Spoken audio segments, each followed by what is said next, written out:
हर हर महादेव। हम इस बार माता पार्वती ने शिवजी को पति रूप में पाने के लिए कौन सी तपस्या की, इस कहानी को लेकर प्रस्तुत हुए हैं। क्या आपने कभी सोचा है कि माता पार्वती जैसी राजकुमारी ने भगवान शिव जैसे वैरागी योगी को ही अपना पति क्यों चुना। एक और हिमालय की पुत्री पार्वती थी, राजमहल में पली बड़ी, सुंदर और ऐश्वर्य से संपन्न थी, और दूसरी ओर भगवान शिव थे, जिनके शरीर पर भस्म, गले में सर्प, सिर पर जटाएं और निवास कैलाश की गुफाओं में था। फिर ऐसा क्या हुआ कि माता पार्वती ने शिवजी को पति रूप में पाने के लिए इतना कठोर तप किया। क्या उनकी तपस्या केवल विवाह के लिए थी, या इसके पीछे कोई बहुत बड़ा दिव्य रहस्य छिपा था। आइए जानते हैं माता पार्वती की उस अद्भुत तपस्या की कथा को। इस कथा को समझने के लिए हमें पहले माता पार्वती के पूर्व जन्म की ओर जाना होगा। पूर्व जन्म में माता पार्वती ही माता सती थी। सती भगवान शिव की पत्नी थी, लेकिन राजा दक्ष द्वारा भगवान शिव का अपमान किए जाने के बाद माता सती ने अपने शरीर का त्याग कर दिया। भगवान शिव इस घटना से अत्यंत दुखी हुए और संसार से विरक्त होकर गहन समाधि में चले गए। उधर देवता के सामने एक बड़ी समस्या उत्पन्न हो गई। एक शक्तिशाली असुर के कारण देवता चिंतित थे और ऐसी भविष्यवाणी थी कि उसका अंत भगवान शिव के पुत्र द्वारा ही संभव होगा।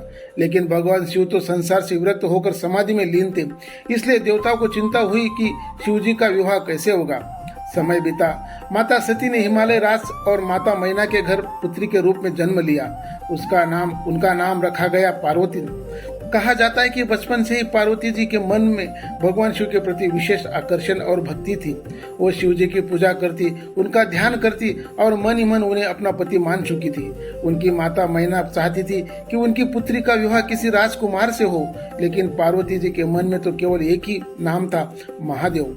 एक दिन देवर्षि नारद हिमालय राज के घर पहुंचे। उन्होंने बालिका पार्वती को देखा और उनके दिव्य स्वरूप को पहचान लिया।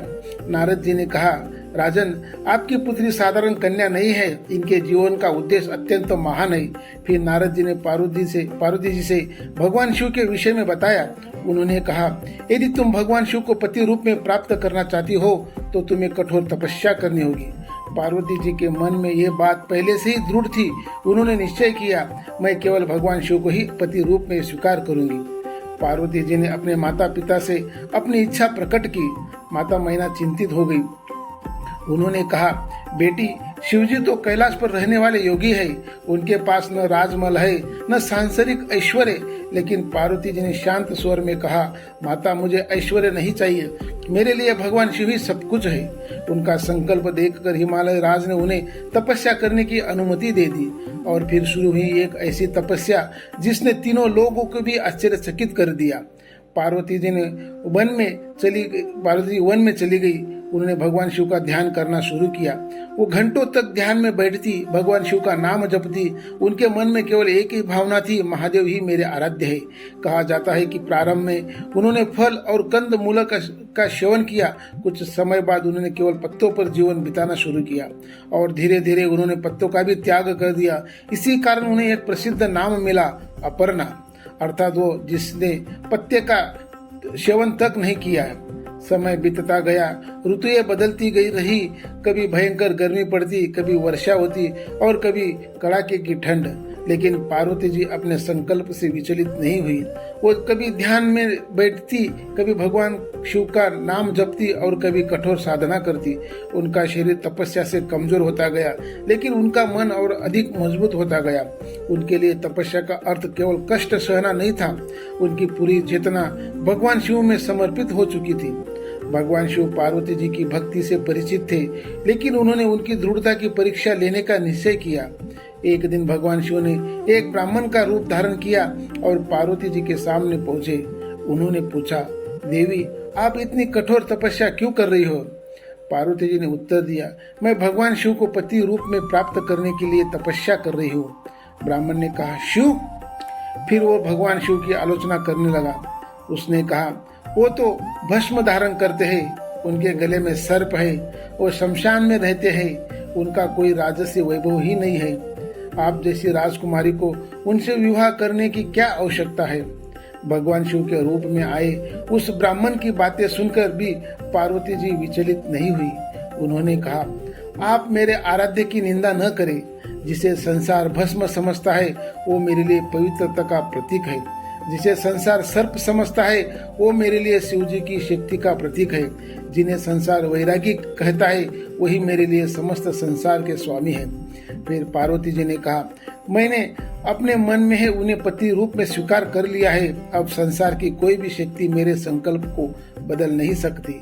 ये सुनकर वो ब्राह्मण मुस्कुराए और उसी क्षण उनका वास्तविक स्वरूप प्रकट हो गया। वो कोई साधारण ब्राह्मण नहीं थे, वो स्वयं भगवान शिव थे।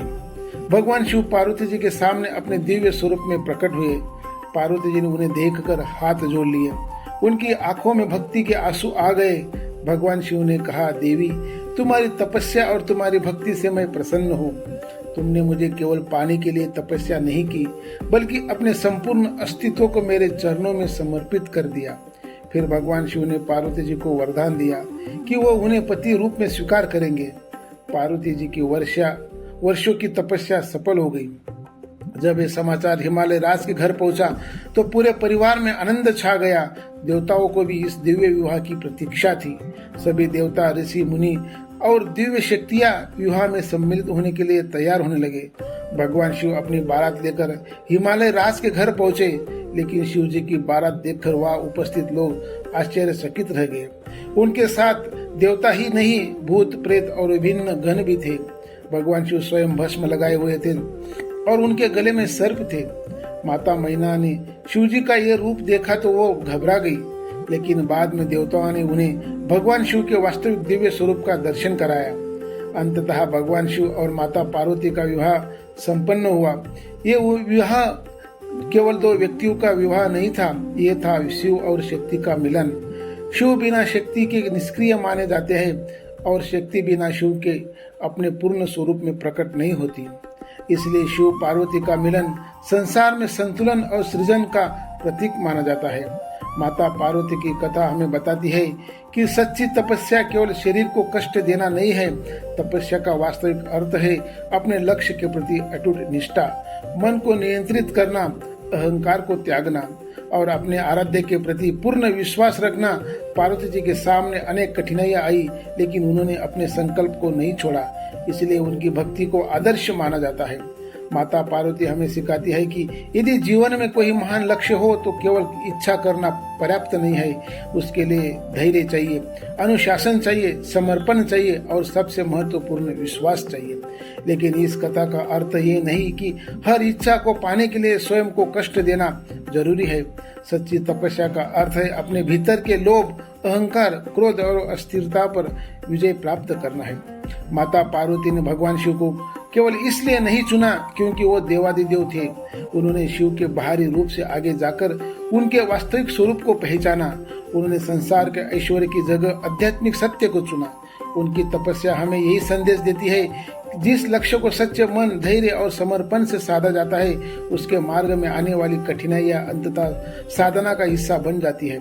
और शायद ही यही कारण है कि शिव पार्वती का संबंध आज भी भारतीय आध्यात्मिक परंपरा में अटूट प्रेम, विश्वास और समर्पण का प्रतीक माना गया जाता है।